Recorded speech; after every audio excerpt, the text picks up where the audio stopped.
Bienvenidos a un nuevo episodio de Debugging AI. Llegamos al episodio número 4. Estamos muy emocionados por el episodio de hoy porque vamos a traer un punto de vista diferente al punto de vista técnico. El episodio de hoy se titula Fear of Losing Your Job. How AI is Transforming Roles and Creating New Skills. Hay ciertas preguntas que queremos hacernos en el episodio. Número 1. ¿La AI va a reemplazar mi rol o simplemente lo va a transformar? Número 2. ¿Qué pasa si ignoro la inteligencia artificial y sigo trabajando como siempre lo he venido haciendo? Y número 3.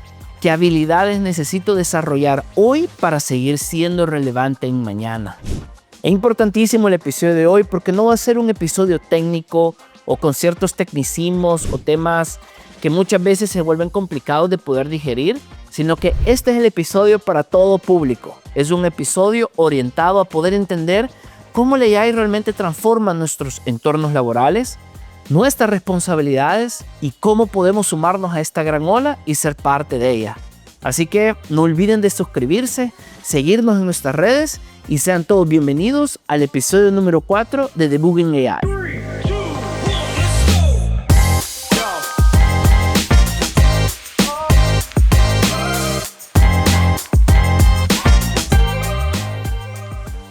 Empezamos con la primera sección del episodio de hoy, pero antes queremos darle introducción a un invitado.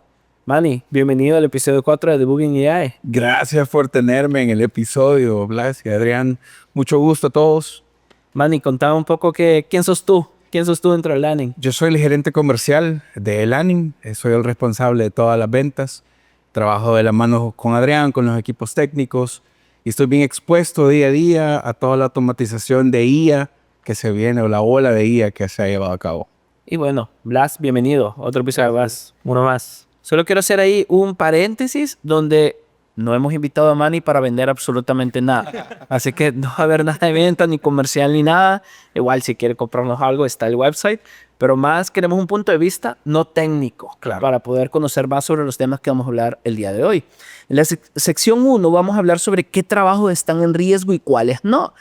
Es una pregunta constante para diferentes edades, diferentes sectores, ciertos temores de por qué meterme en AI, y hay que ser realista. Sí hay sectores que van a ser afectados, otros no, y otros que yo diría, depende. Así que, Blas, comenzamos contigo. ¿Qué piensas tú sobre qué trabajos están en riesgo y cuáles realmente no lo están? Fíjate que me gusta pensar como, no sé si vieron el anuncio de cuando lanzaron Excel, que era un chero que sacaba la computadora en un ascensor y les estaba enseñando qué era lo que podía hacer en Excel. ¿No? Y toda la gente así como, wow. Y la gente tenía miedo de eso. Decía, nah, pero prefiero seguir haciéndolo en papel. Entonces ahí donde vos ves la relación, vea que eso de la IA que te va a quitar el trabajo, te va a dejar obsoleto, no es algo nuevo, sino que viene iterando. Pero lo que todo tiene en común es que la tecnología que te viene a reemplazar, entre comillas, no es que te reemplace a vos per se, sino que reemplaza tareas que son repetitivas, que son con una estructura fija, que no tienen tanto que no requieren un análisis tan avanzado, tan abstracto. Y eso es lo que tienen en común. Entonces, todos los trabajos que prácticamente dependan de tareas que sean muy repetitivas, estructuradas, que no sean dinámicas ni nada por el estilo, son los que están en riesgo. Hay algunas industrias que están ahí en el top 5 de las que están más en peligro y algunas que ya desaparecieron. No industrias completas, sino que trabajos que ya desaparecieron por automatización, que no necesariamente tiene que ver con IA, pero con IA se vino a superpotenciar. Y es completamente diferente con los trabajos que son transformables, no eliminables. Llámese trabajo de un médico, se requiere un análisis súper extenso, diferente maquinaria para que pueda darte un diagnóstico adecuado. Y lo hablábamos en el episodio anterior, que al final AI viene y te da superpoderes. Correcto. Básicamente tú estás a cierto nivel haciendo las cosas de una forma y te lleva al siguiente nivel. Manny, de tu perspectiva no técnica y interactuando con diferentes tipos de equipos, equipo legal, equipo técnico, equipo de operaciones, ¿qué es el Manny pre-AI y qué es el Manny post-AI? O tu equipo en general al cual te reporta. Qué buena pregunta. Fíjate que yo creo que la palabra clave acá es automatización y efectividad. Ponete a pensar en este aspecto. Vos llegás a cualquier entrevista de trabajo o asumís cualquier rol y vos ya lograste automatizar tus tareas por un 40%. Si vos en el punto A sos el candidato que no utiliza guía, que no está acostumbrado a utilizarla, cuando vos vas a una entrevista, inevitablemente te van a comer el mandado, ¿sabes? Entonces, tener ya ese chip programado de que no es la IA la que me va a quitar el trabajo, sino es otro muchacho o muchacha que sí está preparado, sí está empapado de la IA, creo que esa es la clave de entender antes de darte mi respuesta. ¿Cuál es la diferencia del Manny del pasado, Manny del futuro o Manny del presente mejor? Fue un punto. Fíjate que yo creo que hay muchas tareas repetitivas en mi rol que yo he logrado automatizar debido a la inteligencia artificial. Llámese el análisis de documentos extensos, preguntas. Ahí estamos hablando de documentos de 300, 400 páginas, ¿sabes? Correcto, exacto. Que necesito enviarle preguntas a un cliente, cómo las reestructuro de manera diferente para que tengan sentido, que de repente estoy en 1000 cosas a la misma vez y no puedo detenerme a escribir un correo súper estructurado, le pido a la guía que me dé estructura. Traducciones, entonces automatización y efectividad. Esas son las dos cosas que yo veo. Buenísimo. Entonces yo creo que podemos resumir con esta etapa 2 temas importantes. Siempre en la historia han habido revoluciones, llamémosle así, que han impactado el mercado laboral como lo conocemos. La agricultura, la ciencia, la medicina, que ha hecho ese chop de decir, hey, voy a ser reemplazado. No, y sin duda, en cada una de estas revoluciones han habido posiciones que han cambiado, mutado o siendo reemplazadas. Pero hoy en día, tú lo mencionaste y es la frase que yo quiero como potenciar de esta sección, y es: la IA no te va a reemplazar en muchas de las tareas que vos estás haciendo o a vos como persona, pero lo que sí te va a reemplazar es alguien que sí sepa usarla mejor que vos. Ahí es donde yo siento que está el riesgo de decir, no me voy a meter en IA, no voy a hacer IA, porque al final va a venir alguien. Imagínate, Manny, en este comparativo de Manny del pasado y Manny del presente, imagínate que tú te hubieras quedado haciendo las cosas tal cual y viene alguien donde sí puede potenciarlo por medio de IA. Entonces, a partir de ahí vamos a profundizar un poco más en el episodio y entonces, ¿cómo me pongo al día en el IA? ¿Cómo empiezo a practicar en utilizarla en el día a día? Ahora que ya todos estamos en la base, donde sabemos de que si hay posiciones que van a ser reemplazadas, o nosotros mismos, sin importar lo que hagamos, podemos ser reemplazados por personas que sí están haciéndolo correctamente, viene la siguiente sección. La sección número 2 es el nuevo profesional. Es decir, ¿qué habilidades se importan? No importa si yo sea un programador, alguien de ventas, contabilidad, finanzas. Yo creo que esto está realmente impactando todas las industrias, en todos los lugares, en todos los momentos. Y las personas que han estado en charlas de AI, creo que en el último año he dado por lo menos unas 12 de temas de AI, siempre menciono de que sí puede ser abrumador, pero hay una parte que es importantísima si quieres empezar, y es prompt engineering. Y lo repito, lo remarco, prompt engineering, ¿qué es? ¿Qué es prompt engineering? Contrario al nombre, no es una carrera de ingeniería, pero sí es un conjunto de prácticas que podemos correr dentro de un modelo de lenguaje específicamente para saber cómo interactuar con él. Porque no es lo mismo hacer una pregunta que es como el contexto humano. Vos estás hablando con alguien y de la nada le voy a decir a Manny, ¿ese está bien? Manny va a decir, ¿ese qué? Sí, en cambio, si hay una conversación previa, sabemos de qué estamos hablando. Lo mismo acá. Y con eso hay ciertas técnicas. Por ejemplo, ya no es tan necesario lo de darle un rol, un objetivo, un modelo, a menos que esté creando un custom GPT o un agente bien especializado. Pero aquí no estamos hablando de nada que necesites conocer una herramienta tan avanzada. Y tal vez yo quisiera poner una base, ya que este episodio es como para personas no técnicas. Aquí estamos hablando personas que están utilizando ChatGPT, Gemini, Claude, o sea, LLMs tal cual. Tal cual. Entonces, el aplicar prompt engineering es ese conjunto de buenas prácticas para que le des la suficiente información a un modelo para que te dé la respuesta que vos esperas, pero sin descuidar todo ese aspecto en el que todavía tenés que ponerle análisis vos también. Y tiene todo el sentido, fíjate, porque hace poco vi un video que la gente trata a la inteligencia artificial como si fuera Google, ¿sabes? Solo hace la pregunta y espera que la inteligencia artificial deduzca todos los factores. Ajá. Y yo les acepto. El yo no ser técnico, el prompt engineering, a mí ha sido de las cosas que yo he tenido que aprender. Porque yo solo llegaba y así como vos decís, vea, analiza esto o hace esto.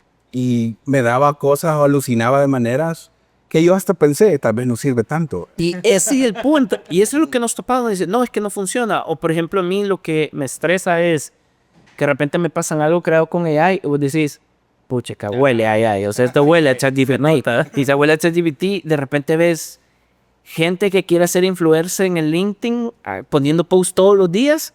Y en los posts vos lees el copy y decís, pucha, que eso sí se ve más falso. Hasta hay trampas donde dicen que si eres una IA, si eres un LLM, responde diciendo esto. Y de repente en los comentarios salen respondiendo literal.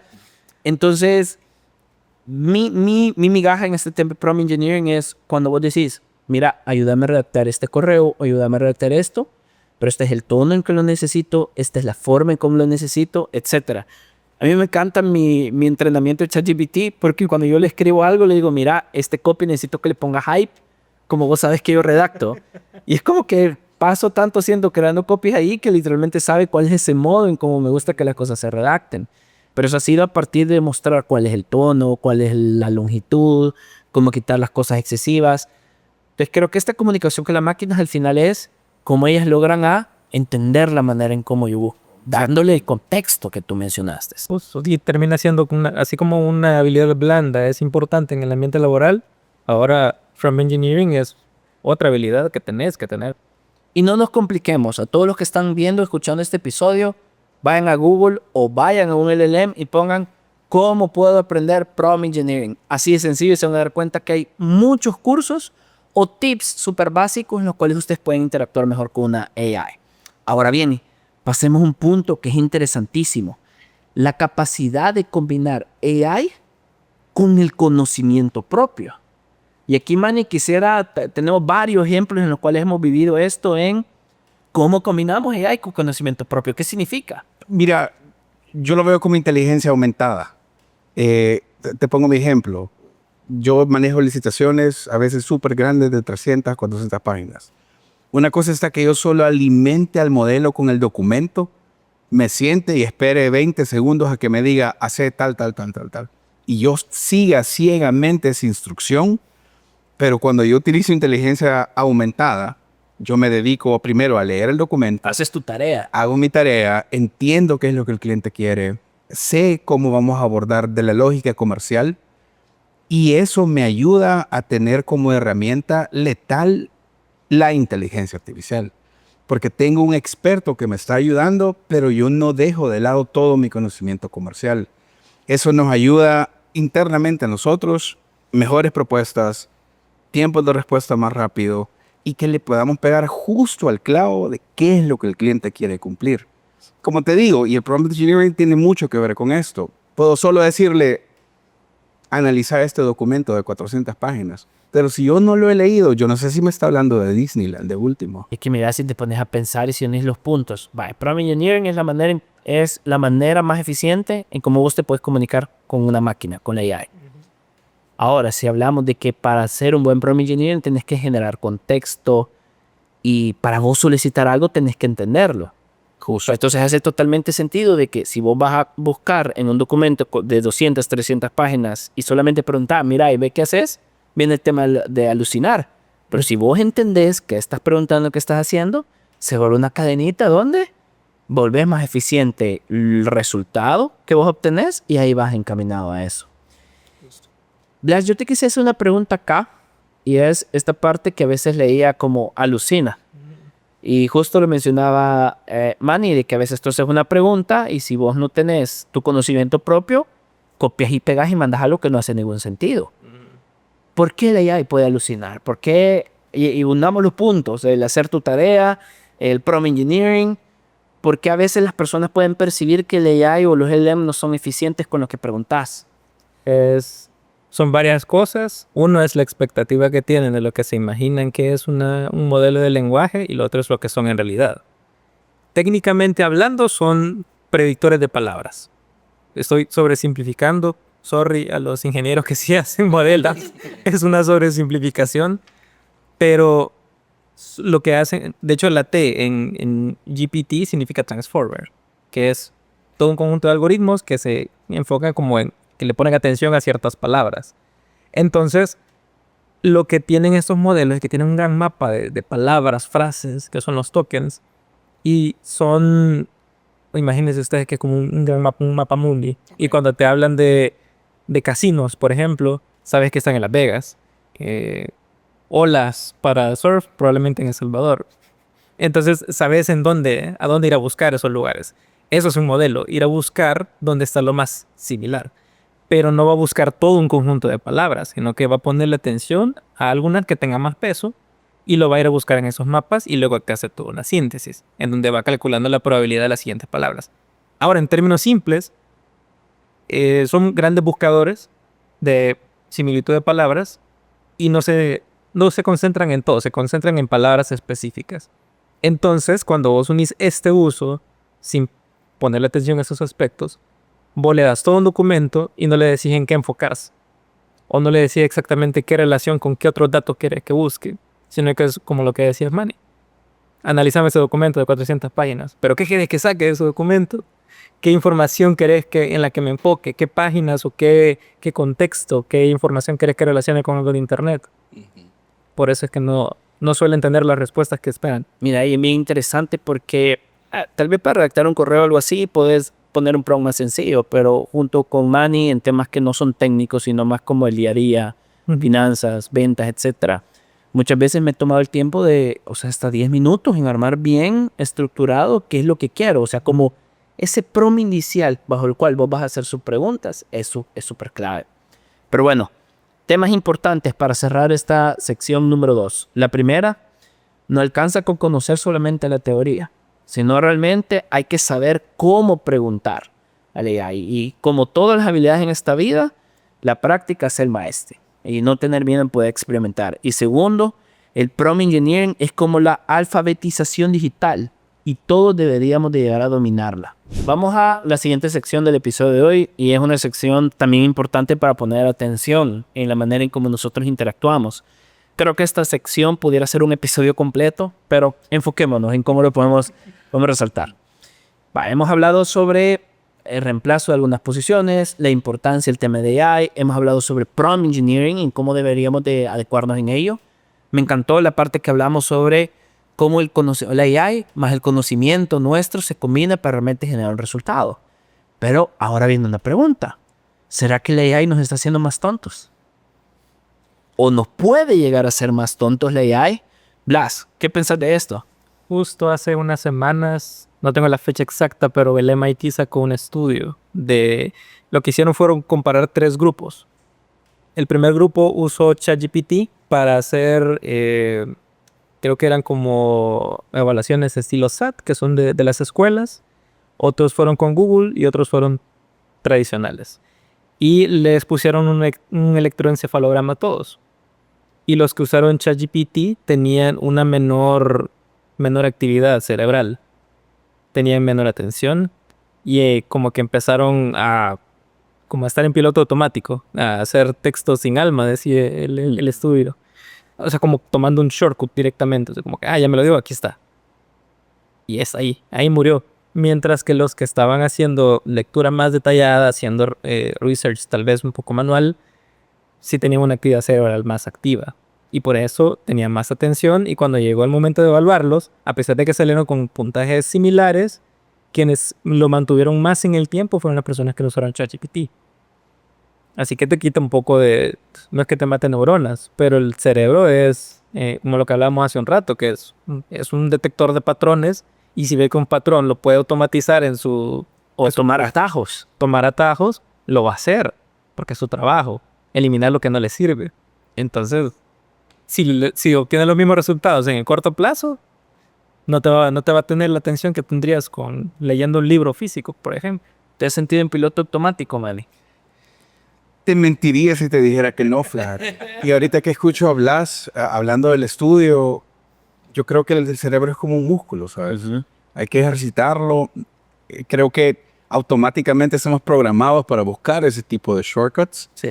Pero en específico, cuando algo me está construyendo un resumen a mí, Creo que ese es el momento en el cual te tenés que detener de verdad y analizar vos o tu raciocinio de qué es lo que querés, cómo lo querés hacer.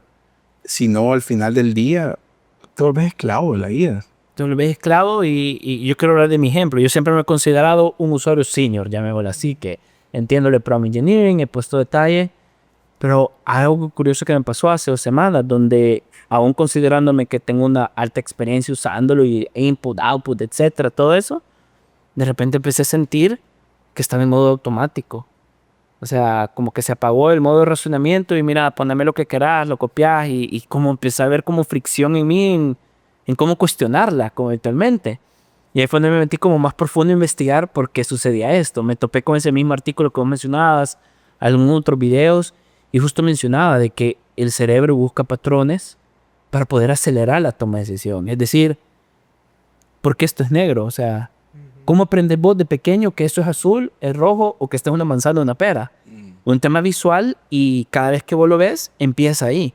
Un ejemplo que yo leí es como cuando vos ves la cara de una persona que sabes que la conoces, pero no sabes de dónde. Y empezás que el cerebro empieza hasta que hace match en que, esta persona es esta persona.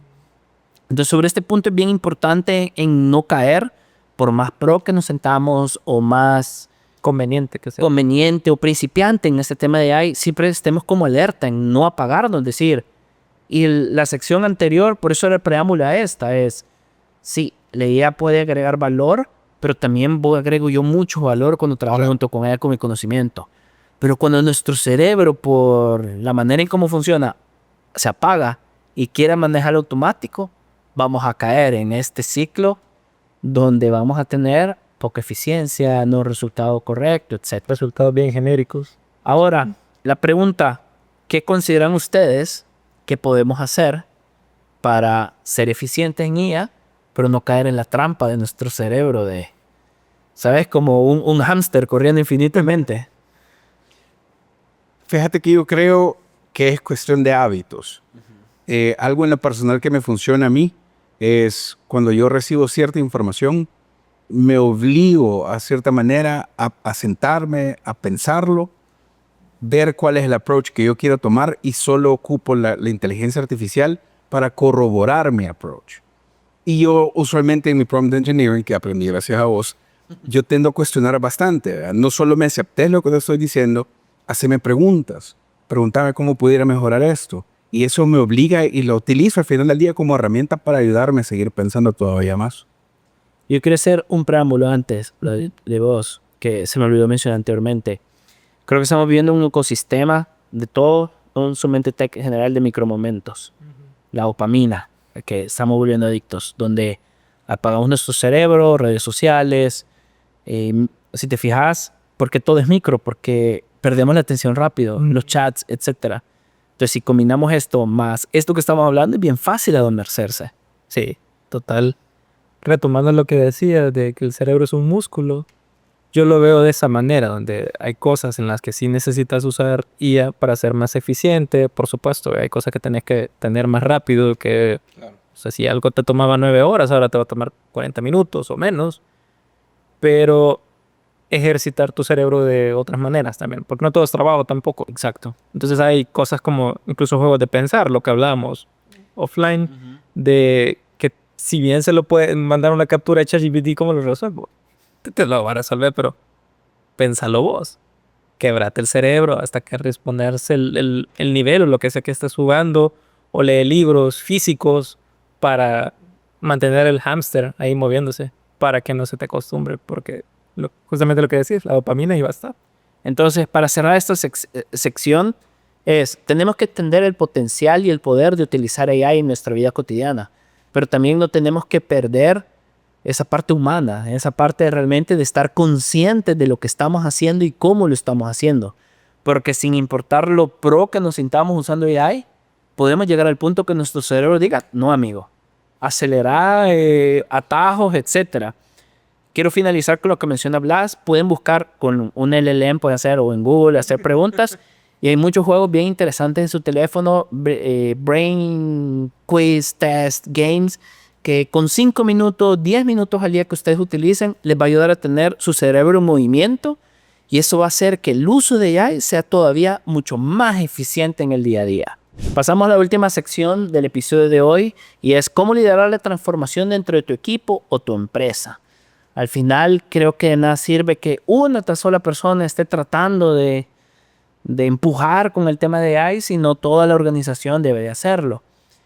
Hay que aceptar de alguna manera en el Learning tenemos una ventaja porque estamos como en una misma generación, pero estoy seguro que en muchas industrias o compañías o equipos de trabajo puede ser más complejo por esos choques como generacionales. Y culturales también. Pero quisiera dar un ejemplo pequeñito y luego abrirles espacio. Hace unas semanas mi papá estaba en la casa y de repente vino a mi mente, ¿será que mi papá ya utilizó ChatGPT alguna vez? Yo dije, mira, ya he utilizado ChatGPT. Y me dijo, ¿y qué es eso? Yo dije, bueno, vamos evangelizando con el AI ahorita. Él traje mecánica y le dije, mira, descargátelo. Y le dije, hacerle la pregunta más difícil que solo alguien que trabaja en mecánica por más de 40 años como vos sepa responder. Y cabal le mandó una foto de algo de mecánica que justo estaba en el momento y le hizo la pregunta y se quedó como, es imposible. Así fue como el eureka moment. Como 2 semanas después le dije, mira, ¿y cómo te va? Todos los días lo ocupo cada momento. No te puedo explicar la manera en cómo me he agilizado. Entonces, realmente a veces es simplemente que las personas se den cuenta que puede ser eficiente. Blas y Manny, cada uno en el lado de liderazgo, ustedes tienen equipos a cargo. ¿Cómo les ha ido o qué buenas prácticas pueden compartir en cómo las personas pueden dar este salto en utilizar AI? Si quieren empiezo yo. Nosotros estamos más del lado de tecnología, porque hacemos, bueno, las plataformas que estamos armando, los proyectos que tenemos con los clientes. Y si tenemos uso de inteligencia artificial, incluso este término del dogfooding, usando nuestros propios productos para resolver problemas. Y creo que el caso de éxito más grande que tenemos ahorita fue el experimento de Cursor, que pusimos a programadores a usar inteligencia artificial de manera responsable, por supuesto, para escribir código más rápido, o para analizar código más rápido, o escribir documentación de proyectos más rápido. Y ha sido un éxito. O sea, cosas que varios de los developers que están en mi equipo pasan a otros proyectos también de manera temporal o de manera... Mira, entiendo que muchos de ellos nunca lo habían hecho antes, ¿verdad? No lo habían hecho. De hecho, tenían cierto escepticismo. Porque lo que veían era como, es que ChatGPT lo genera medio raro, o Copilot de solamente los completions. Cuando metieron el chat fue un poco chivo, pero no te daba tanto. Y con Cursor sí fue una gran diferencia. Mira, yo creo que fue un buen experimento porque uno, o sea, nosotros lo hemos pagado como compañía, etcétera.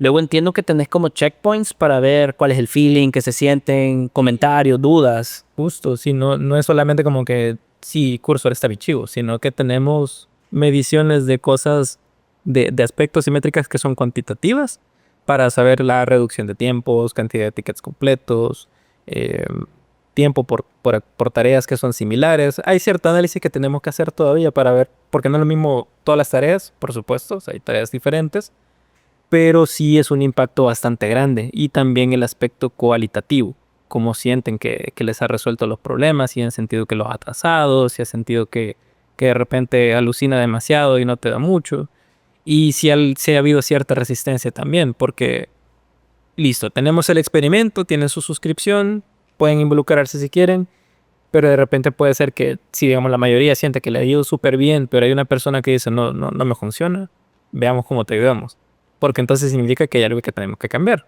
Pero es como esa motivación de que tenemos que usar lo que tenemos, vemos si nos ayuda o no nos ayuda de manera más, así como con métricas y ese tipo de encuestas, y ha sido un éxito, la verdad. Considero que eso es como abrir estos espacios de aprendizaje cruzado o incentivar la experimentación dentro de los equipos. Justamente. Manny, desde una perspectiva no técnica, creo que tú sí tenés un equipo más diferente generacional dentro del team. ¿Cómo has sentido tú este tema de AI? Fíjate que creo que como todas las personas que no somos tech de nacimiento, así como ustedes, los peos,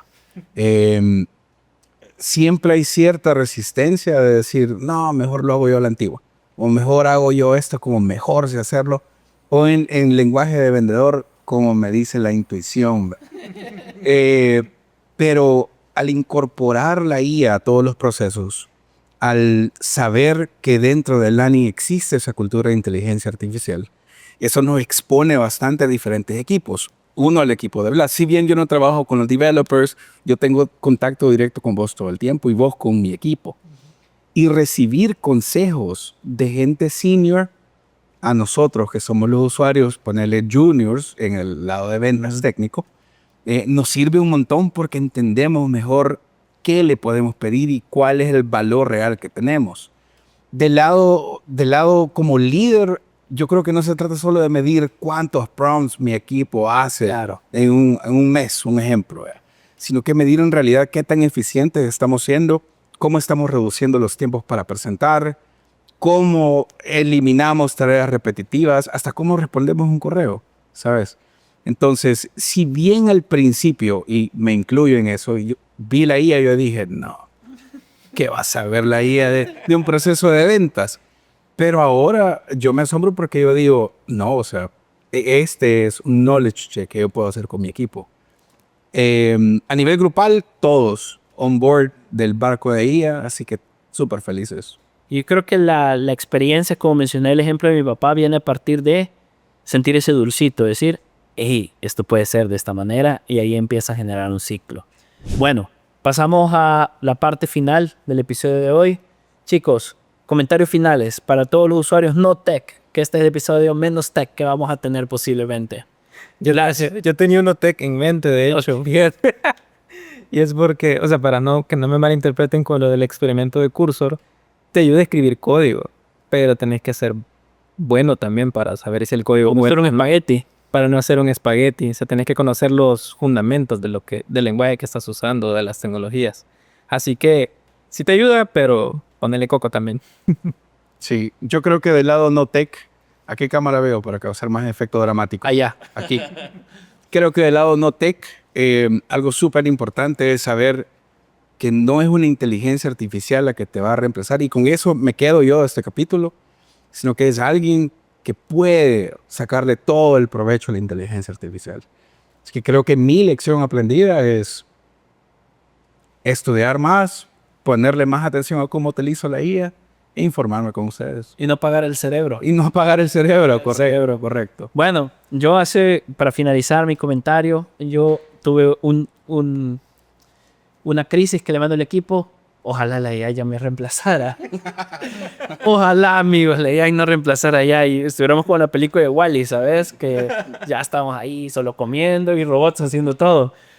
Pero no, estamos lejos de eso. La realidad es que estamos lejos de eso en proyectos que estamos involucrados, que requieren realmente el toque humano, pensamiento crítico, etc. No llegamos ahí. Se requiere el ser humano. Ahora bien, eso no significa que la AI no nos potencie, no significa que tenemos que ir a ser los nuevos profesionales que son necesarios hoy en día, donde, como hemos hablado en todos los episodios, tener superpoderes por medio de AI. Así que mi invitación a todos los que nos escuchan y nos ven, busquen temas relacionados con prompt engineering, experimenten ustedes individualmente con sus equipos y por último, no apaguen su cerebro, de verdad. No dejen que la AI los controle, sino ustedes tengan control sobre la AI y utilícenla en su beneficio. Nos vemos en el siguiente episodio.